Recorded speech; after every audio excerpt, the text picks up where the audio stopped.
I don't know if y'all really know a whole lot about Hazelnut Grove as like an institution or as a place. Mm-hmm. But Hazelnut Grove's it's a tiny cabin village right on like interstate in Greeley. Like Okay. if you're going up I-5 North and you get off at the Greeley exit, there's that bike path and there's just like this village. Trent, that would be closer to you than me, right? I drive by it every day on the way home from work. Yeah. So that spot's been there since 2015.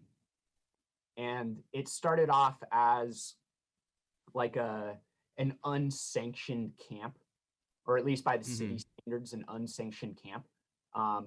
But it eventually just grew into this like small self-governed village of, you know, a dozen or more people.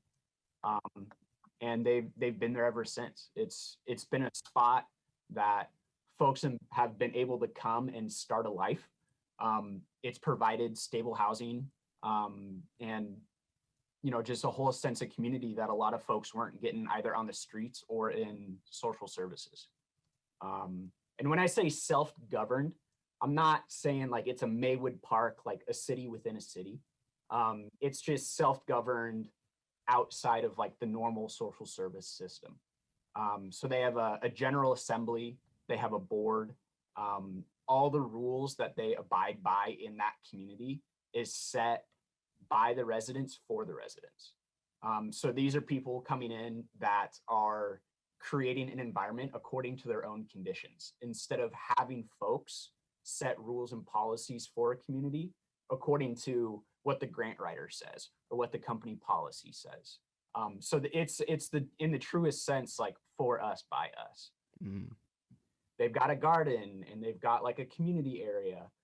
They've got a fucking library there that like the community helps manage, not only the community within the Grove, but, you know, folks out in the neighborhood, different organizations, they donate books and everything like that. Mm-hmm. So it's a place of like really stable housing and community for a lot of folks.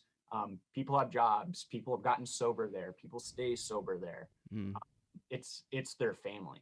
But it's existed in a sort of a gray area with the city for a really long time. So back in like 2016, Sure. actually had conversations with the city, and the city allowed them to be there.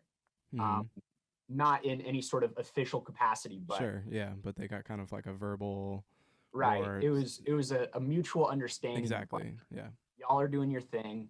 You know, the city didn't want them there, but the city allowed them to be there. Yeah. And interestingly enough, the city actually promised, hey, like, we want to help you guys find a different spot where you can A permanent spot. Permanent plot of land where y'all can keep doing your thing. The city promised that like 4 or 5 years ago. But as with most groups of unhoused folks in Portland, Yeah. The Overlook Neighborhood Association really started to get up in arms. I mean, we hear this term Nimbyism, not in my Oh, backyard. Nimbyism. Okay, I've never heard that before. Yeah. Not in my backyard, though. That's what that, yeah. So the Overlook neighborhood is just up the hill. It's sort of like the Overlook Park, the Bluffs area, Mox Crest sort of area. And those neighbors like started putting a lot of pressure on the city to move Hazelnut Grove. Yeah. Because they didn't want poor folks in their neighborhood. Yeah. They said crime is going to increase. Yep. It makes our neighborhood not look good. Yep. And we don't feel safe. When in reality, the crime rate in Overlook after Hazelnut Grove moved in, the crime rate actually went down. And we know that, you know, that's not a result of, like, that's just a further upstream right issue. All of those things that you just stated, kind of like, that's all further and deeper than these people that moved to this place. Right. And neighborhood associations across the city have played a really integral part Yes. of the dehumanizing of unhoused folks, you know, anywhere and everywhere.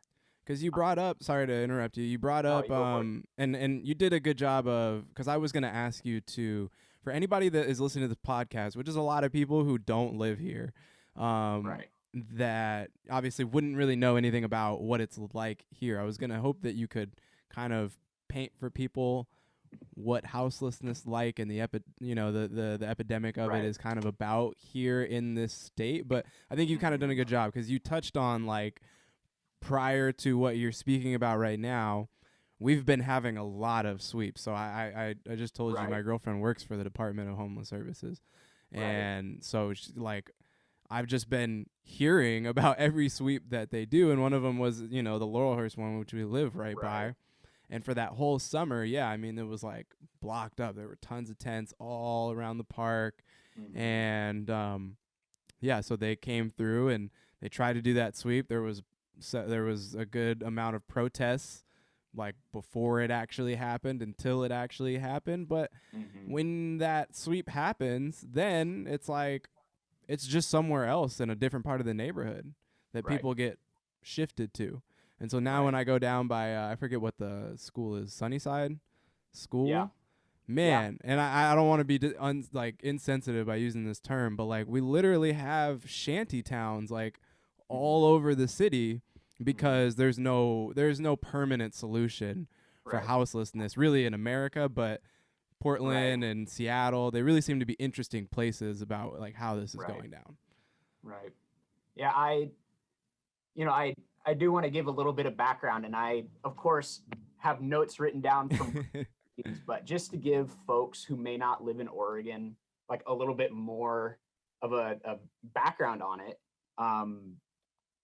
In order to afford a 2-bedroom apartment in the state of Oregon, you have to be making $24 an hour at full-time employment,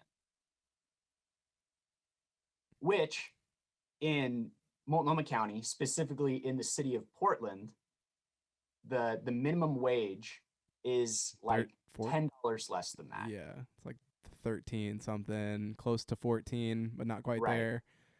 So at the current minimum wage rate, which is about $12 an hour, oh wow, you have to work 67 hours a week to afford the average 2-bedroom apartment in the state of Oregon. So that's statewide. That's considering all rural areas. For the zip code that I'm in, 97214. Same. Which is pretty close to y'all. Yep. It would, in order to rent a 1-bedroom apartment, you'd have to be making $28 an hour at full-time employment in our zip code. $28 an hour at full-time employment, which is insane. And to rent a 2-bedroom apartment, you'd have to be making $32.50 an hour at full-time employment. That's what it costs to live in this part of the city. And so that's just one of the ways that, housing insecurity and homelessness and poverty in general is being really propped up in our state and in our city. I mean, I have all these other statistics of how housing insecurity and homelessness disproportionately affect the BIPOC community, the queer community. We're really in the shits over here in Portland. I mean, there are a couple thousand folks on any given night experiencing homelessness in the city, but there's also like almost 13,000 folks that, if any sort of rental or social service like assistance would be cut, there'd be like 13,000 folks that would be in some really deep shit. So we're right on the edge, and we're in it over here in Portland for sure. And it's been an issue that's like only been getting worse. You know what I mean? Yeah. So I just wanted to add a little bit more of that context because, especially in a pandemic where folks are out of work, places are not as populated by tourism or just generally by other folks. These encampments are popping up because folks are finding solutions to their own conditions.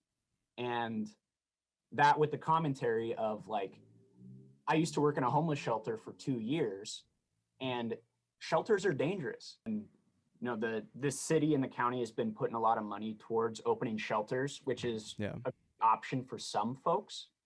But the street community is really small in Portland. Yeah. People develop beefs You know, people abuse each other, and shelters are a place where like that stuff really, like, it confronts people. Mm-hmm. You know, I've worked with folks where, you know, they wanted to leave because they were 2 bunks down from somebody that had sexually abused them years before.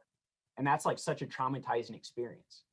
Not only that, but also, you know, according to CDC guidelines, a lot of shelters are dangerous places for folks because everyone's on top of each other. Really hard to work around what's going on right now in the shelters, especially when we are sort of popping up shelters right now. These aren't institutions that have been around for a long time, and no, like, we're making this all as we go. Yeah, I kind of watched all that play out as well. So, you know, all of that, you know, background, you know, coming into Hazelnut Grove, the city, in relationship with Multnomah County and the nonprofit Do Good Multnomah, had the idea a couple of years ago, because the Overlook Neighborhood Association demanded that they find a different solution to Hazelnut Grove, found a plot of land in the St. John's neighborhood of North Portland, on church property, to sort of, like you were saying, Dev, like, make a pop-up shelter. But instead of a shelter, they really liked this model of tiny home villages. And those were sort of based off of the model of not only Hazelnut Grove, which is one of the oldest, more seasoned tiny home villages in Portland, but also places like Right to Dream 2, Right to Survive, Dignity Village, Kenton Women's Village.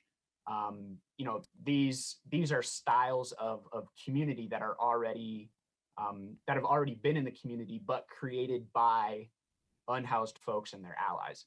But now, the city and the county are wanting to create like artificial communities like that.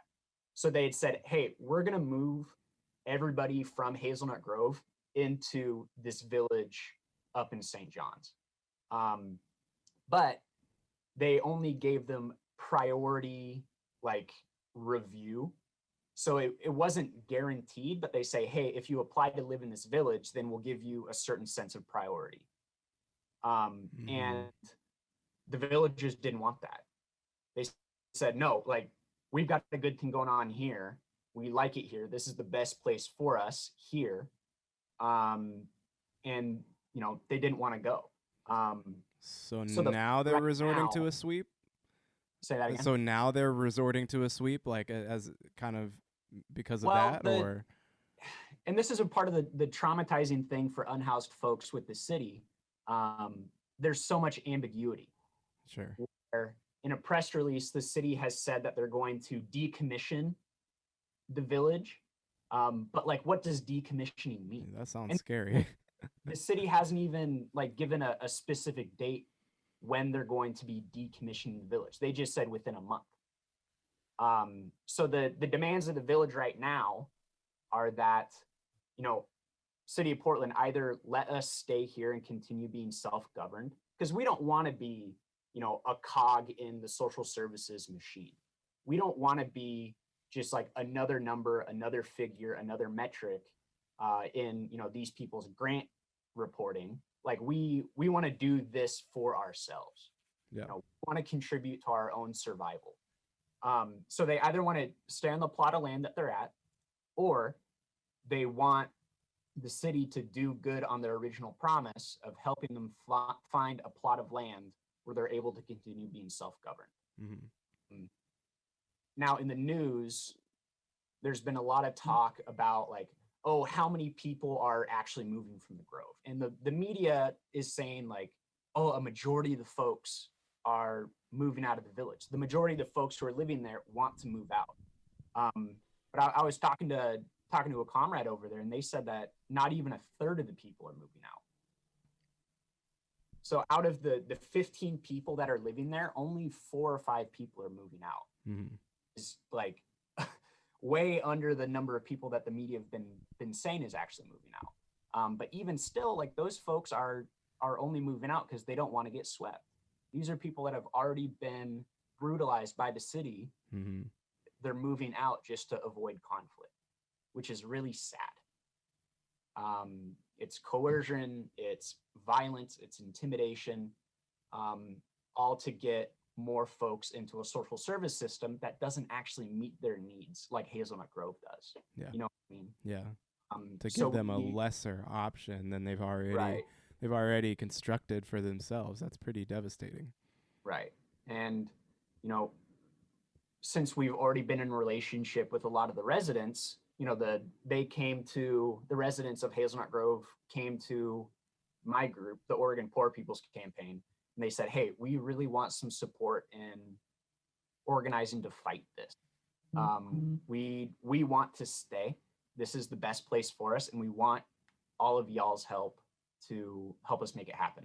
So in cooperation with the residents, we wrote a press release that turned into a petition. And for the past month or so, we've been distributing the petition, telling the city, hey, lay off. And just this morning, that petition reached 5,000 signatures. So that's 5,000 people in the Portland metro area, across the state, and actually across the country. I don't know how our petition is getting out, but we're seeing comments from Pennsylvania and New York and the Midwest saying this cause is really important to us. This resonates with our communities over here. So that's why we want to give our support to you. So over 5,000 folks are saying that they want to save Hazelnut Grove and support the community in that sort of way. We've been on KGW, we've been on OPB, we've been in we're about to be in the Oregonian. Alex Zielinski over at the Mercury wrote an article on the Grove. Yeah. So it's an issue that should be confrontational to our society right now. And it's really, really crucial and really, really emotional for a lot of those residents there. They've been displaced their entire lives, and they just want to stay in a place that has worked for them. Yeah.